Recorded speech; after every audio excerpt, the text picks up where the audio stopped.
It was a pleasure to polish a saddle like that. The mistake was that Dad walked in and caught me.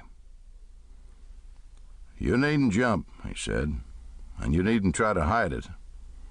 I found it day before yesterday anyhow. It's a nice saddle. Why ain't you been using it?" I'd put the saddle under a tarp way back in the dark end of an empty oat bin, but you couldn't hide nothing from Dad. "Because it ain't mine," I said.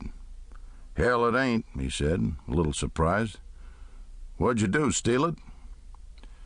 "You aggravate the piss out of me," I said. "I never stole a penny in my life, and you know it." "Plenty's waited longer than you to start." "Whose is it, then?" "Didn't you see the nameplate?" I said. "It's sterling silver. Looks like you'd have noticed it.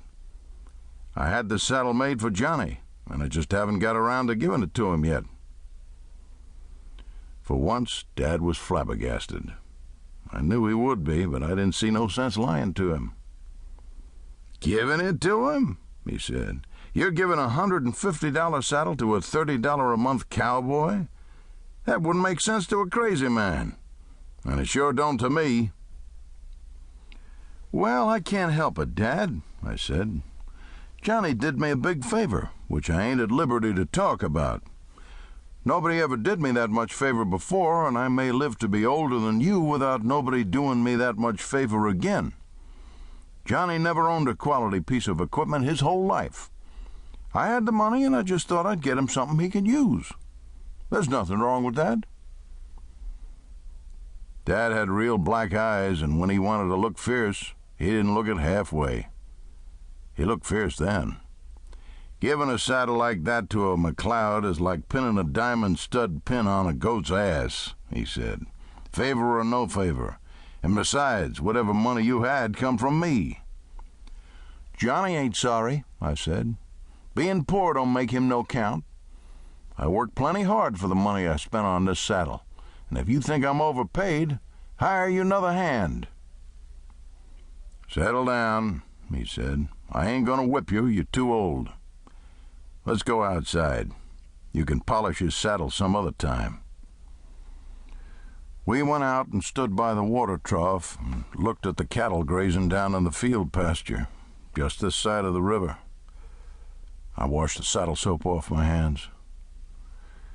"Ain't this a good ranch?" Dad said. "I put a lot of work and a lot of years into it, but by God, I've got it all back in money and satisfaction." "Go on and bawl me out," I said. "I've got some pretty urgent business to get to this morning." "You sure have," he said. "You got to rush over to the schoolhouse and see if you can keep your good friend Johnny from getting in Miss Molly's pants. If you can keep him out, you figure you'll eventually get in. Well, suppose you just sit here and listen about 5 minutes. You might learn something." "I don't like the way you talk about my friends," I said. "Pity," he said. "I'm going to have to leave this ranch to you some day. Now, I want you to get to taking that serious. I ain't mad about the saddle, but you took off and left right in the middle of the calving season. You never gave me no warning or nothing, and you took that McCloud kid with you. And you've never said one word to me about where you've been or why. That don't add up to very sensible behavior, and I ain't too happy about leaving this ranch to somebody who ain't sensible. I don't care what kin he is to me." "Well, I'm sorry as I can be, and you know it," I said. "But there ain't nothing I can tell you about that. I just had to leave." He sat there and looked off down the pasture. Dad was getting quite a bit of age on him. "Nobody ever did me favor enough in my entire life for me to waste $200 on him," he said. "I guess by the time I'm dead 10 years, you'll have thrown away what I spent 50 years making. Old age is a worthless damn thing." "Oh, hush," I said. "By the time I've run this ranch for 10 years, it's liable to be twice the size it is now." "Yeah, and I'm liable to flap my arms and take off from here and fly like a buzzard any minute now," he said. "That sure is a good saddle. I'll tell you one thing, Johnny McCloud ain't no favorite of mine." "Well, you ain't no favorite."